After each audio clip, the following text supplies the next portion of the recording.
ಆತ್ಮೀಯ ಶಿಕ್ಷಕಾಕಾಂಕ್ಷಿಗಳೇ, ತಮ್ಮೆಲ್ಲರಿಗೂ ಸ್ವಾಗತ. ಕರ್ನಾಟಕ ರಾಜ್ಯ ಪತ್ರ ವಿಶೇಷ ರಾಜ್ಯ ಪತ್ರಿಕೆ ಗಮನಿಸ್ತಿರಬಹುದು. ದಿನಾಂಕ 18/6/2026 HSTR ಪ್ರೌಢಶಾಲಾ ಶಿಕ್ಷಕರ ನೇಮಕಾತಿ ಕುರಿತು ಒಂದು ಬಿಗ್ ಬ್ರೇಕಿಂಗ್ ಅಪ್ಡೇಟ್ ತಮ್ಮೊಂದಿಗೆ ಶೇರ್ ಮಾಡ್ತಾ ಇದ್ದೀನಿ. ಭಾಳಷ್ಟು ಶಿಕ್ಷಕಾಕಾಂಕ್ಷಿಗಳು ಈಗರ್ಲಿ ವೇಟ್ ಮಾಡ್ತಾ ಇದ್ದರು ನೇಮಕಾತಿ ಆಗುವುದು ಯಾವಾಗ ಅನ್ನೋದ್ರ ಬಗ್ಗೆ. ಮತ್ತು ಹೊಸ C&R ರೋಲ್ ಬಗ್ಗೆ ಕೂಡ ಭಾಳಷ್ಟು ಕೇಳ್ತಾ ಇದ್ದರು. ಸೊ ಹಾಗಾಗಿ ನಿನ್ನೆ ಅಷ್ಟೇ ಒಂದು ಅಧಿಕೃತವಾಗಿ ಒಂದು ಬಿಗ್ ಬ್ರೇಕಿಂಗ್ ಅಪ್ಡೇಟ್ ಬಂದಿದೆ ಕರ್ನಾಟಕ ರಾಜ್ಯ ಪತ್ರದಲ್ಲಿ.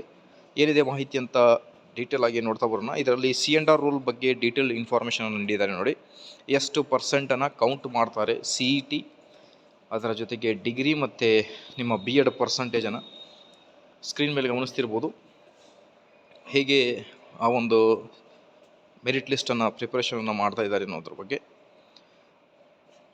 ಇದರಲ್ಲಿ ನೋಡ್ತಿರ್ಬೋದು. ಸ್ಪರ್ಧಾತ್ಮಕ ಪರೀಕ್ಷೆಯಲ್ಲಿ ಪಡೆದ ಅಂಕಗಳ 85% ಅಂತ ಹೇಳ್ತಾ ಇದ್ದಾರೆ. ದಟ್ ಮೀನ್ಸ್ CET 85% ಮಾರ್ಕ್ಸನ್ನು ಕನ್ಸಿಡರ್ ಮಾಡ್ತಾ ಇದ್ದಾರೆ 100ನಲ್ಲಿ. ಅದಾದ ಮೇಲೆ BA BSc ಮತ್ತು ಇನ್ನಿತರ ಪದವಿಯಲ್ಲಿ ಪಡೆದ 13% ಅಂಕಗಳು, ಡಿಗ್ರಿ 13% ಇದೆ, CET 85% ಇದೆ, B.Ed ಪರೀಕ್ಷೆ 2% ಇದೆ. ಓಕೆ, ಸೊ ಈ ಥರ ಒಂದು ಮೆರಿಟ್ ಲಿಸ್ಟನ್ನು ಈಗ ಕನ್ಸಿಡರ್ ಮಾಡಲಿದ್ದಾರೆ. C&R rule HSTRಗೆ 85% CET, 13% degree, 2% B.Ed. ಇದೇ ಇವತ್ತಿನ ಬಿಗ್ ಬ್ರೇಕಿಂಗ್ ಅಪ್ಡೇಟ್. ಮಾಹಿತಿ ಇಷ್ಟದಲ್ಲಿ like, share and subscribe. Thank you.